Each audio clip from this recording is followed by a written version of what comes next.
Good morning, everyone, and thank you for being here today. This presentation, we are going to be taking a closer look at Brazil, the certain economic standings that Brazil has, and how advantageous it would be for us to start doing business in Brazil. We're also going to be taking a look at the different market potentials, different products, business regulations, cultural factors that all play a part in doing business here.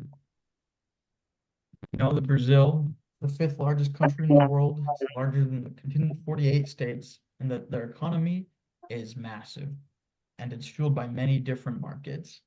There's a lot of natural resources in Brazil, and a lot of different settings and climates that we aim to take a look at. We know that Brazilian exports are also growing largely throughout the world, and that their cultural and political structures differ than what a lot of us know. So throughout this presentation, we're going to be taking a look at that as well to better serve the Brazilian markets. All right, and thank you for that introduction. This slide explains here of the Hofstad cultural dimensions between Brazil and the US. Brazil is more hierarchical, and that means that we need to respect local hierarchies when setting up our business infrastructure in Brazil, ensuring trust with local employees by communicating the benefits of our open door policy and equal rights approach. Brazil also has a higher preference for rules, traditions, and stability in business practices than the US. Brazil expects quicker results in business compared to the US, so they're more short-term orientated. So we should present clear, tangible results on a realistic timeline, providing a roadmap for progress for our product.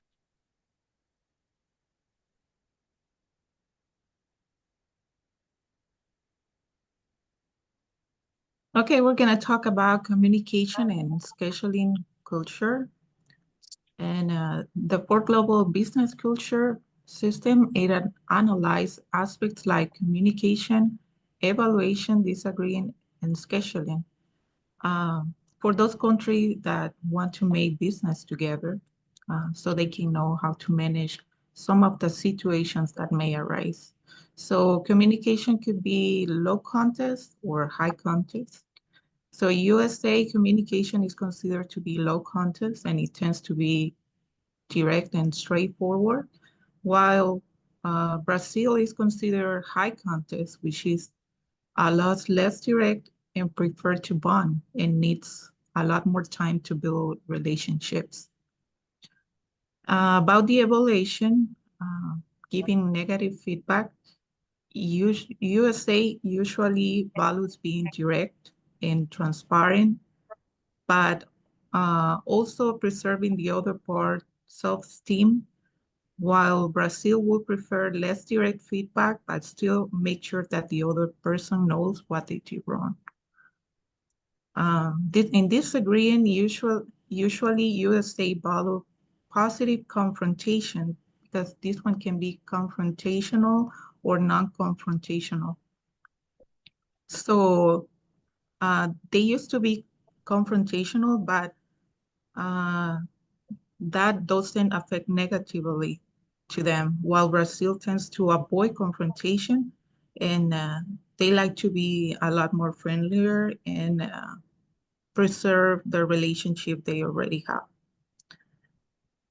This confrontational trait can also aggravate some problems between both countries, so they should approach things respectfully, avoiding unnecessary confrontation. About scheduling, USA tends to be linear, and sometimes it could seem like very strict in following processes and deadlines, while Brazil tends to be like a little bit more relaxed and less structured. So some of these problems could be that it can cause that the deadlines are not met in the time given and the projects are not done in the time expected. So to avoid that, they must be clear about their deadlines and processes and work towards it like together.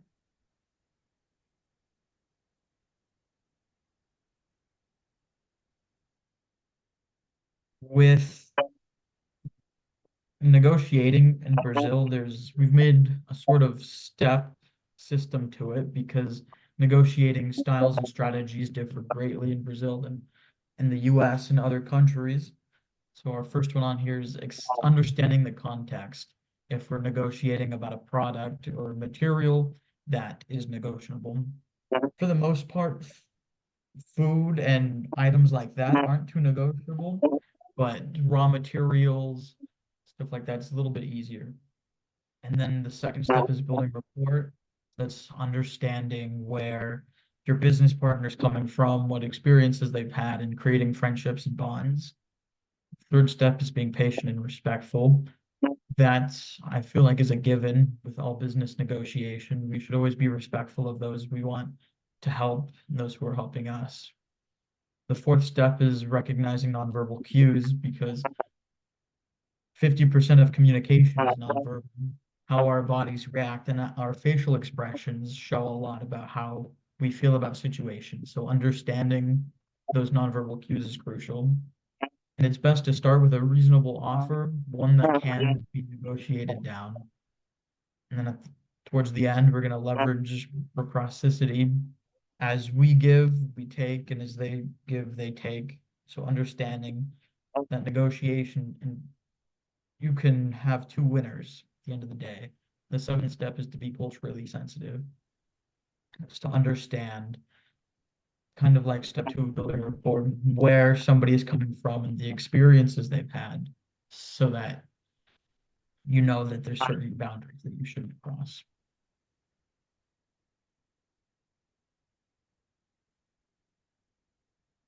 In the government and policies section here, we're working with a lot of stuff in Brazil. There's been a lot of recent governmental uprisings and things of this sort, and different coups that have been taking place because of the unstable environment that the political system sits on. They operate as a federal republic with a presidential system.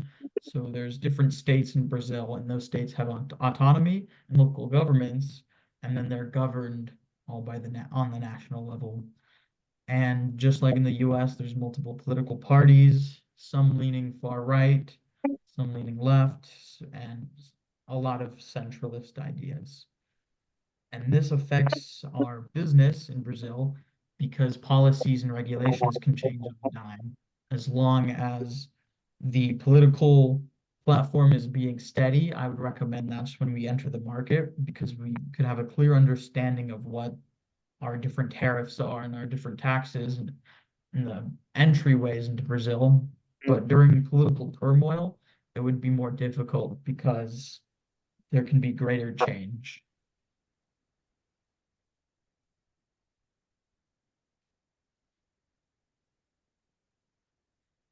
Okay, on the 12 types of economic freedom index, we have color representation according to which one is most repressed and which one is most free. And as we can see, compared to the USA, according to the chart, Brazil has more repressed economic freedoms. And the 4 most repressed ones are property rights.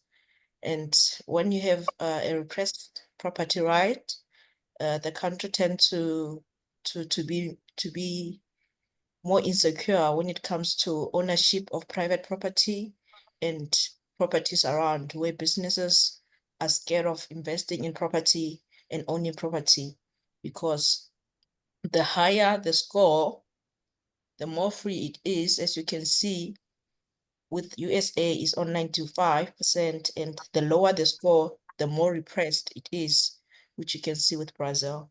And the next one is government integrity. Government integrity, it speaks on the level of systematic corruption within the government, which affects security of the economy and policies. So when you're investing in a country where there's a low percentage of government integrity, is a risk to your business, as it can cause unfair treatment. It can cause you can be vulnerable to subjected to bribes, such things. And the next one that is also repressed is government spending. Government spending, as we can see, it raised on 34%. Government spending includes consumption by the state and transfer of payments related to various entitlement programs.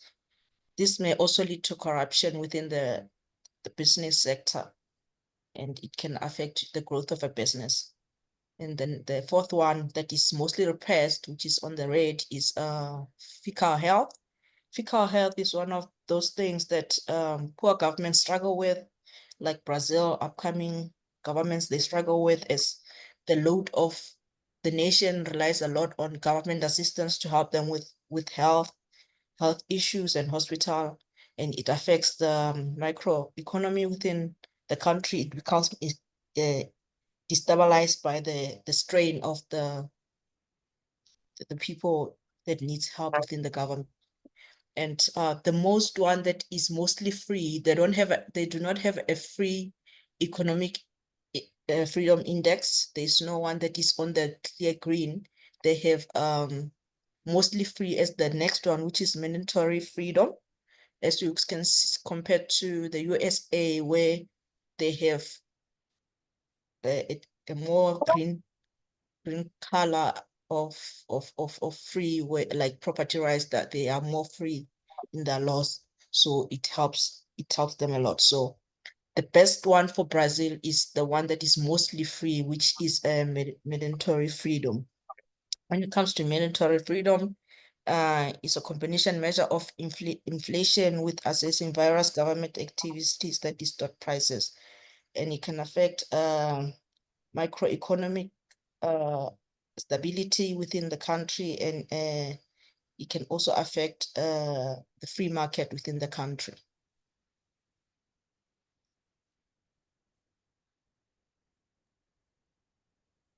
The business regulatory environment of Brazil is pretty complicated because there's a lot of barriers to entry in Brazil. The tax system is complicated, and it creates a heavy financial and administrative burden for many businesses. There's a lot of registration issues that are slow, having to deal with the government. And then the tax systems, like I said, are complicated. That proves that as a high barrier of entry. So the suggestions we have here are to simplify business registrations, to reform taxes, to reduce complexity in rates, to improve judicial efficiency, to make contract enforcement faster and reliable. Going hand with that, we have those tariffs and taxes. Brazil has a high level of tariffs that can range from 8% to 14%, depending on most products, and textiles and machinery can reach up to 35% in an effort to protect local industries. Now, they also have many free trade agreements that reduce tariffs by up to 95%, like the EFTA agreement with Norway, Switzerland, Iceland, and Liechtenstein. So depending on which country we're coming out of, going into Brazil could determine our rate of tariffs. Foreign direct investment is a critical consideration for businesses expanding internationally. When it comes to Brazil, the government offers targeted incentive to attract foreign direct investment. This particularly stimulates regional development to support key industries. Brazil prioritizes industries such as renewable energy, agribusiness, infrastructure, and the like. And export incentives such as reintegral programs offer tax credit for companies exporting in manufactured goods, fostering a competitive edge for businesses involved in global trade. Brazil's restrictions on land acquisition and strategic sector necessitate partnership with local entities to ensure compliance. Forming joint ventures with Brazilian firms can provide market access while mitigating legal risks. So generally, to succeed in Brazil, businesses must leverage government incentive from strategic local partnerships and carefully navigate regulatory complexities. For the current economic condition of Brazil, as of late of 2023, Brazil economic is showing sign of robust recovery post-pandemic, with the strong domestic demand driving the GDP. GDP means the gross domestic product is something like about, it's been mentioned on the newspaper, television news, and then this one is more for reference points for the health of nation and global economies.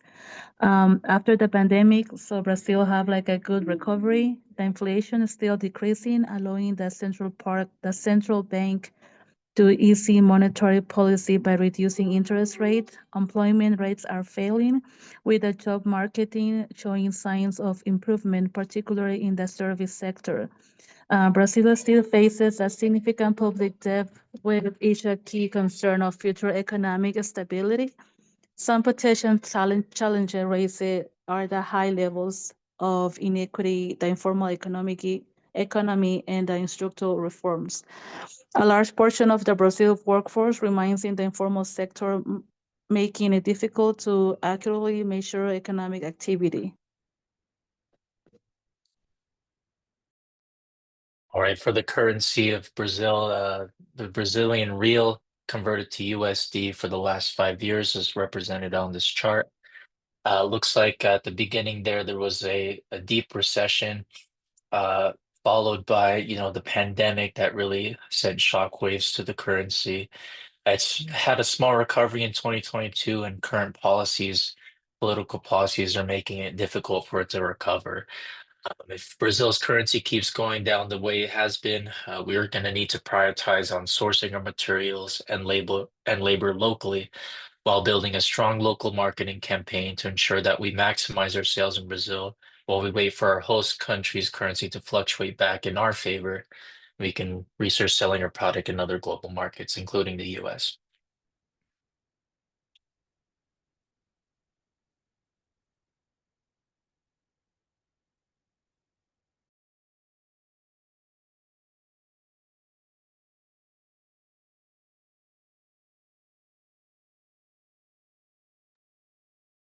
All right, on our product ideas, we selected this top 3. That is a solar-powered water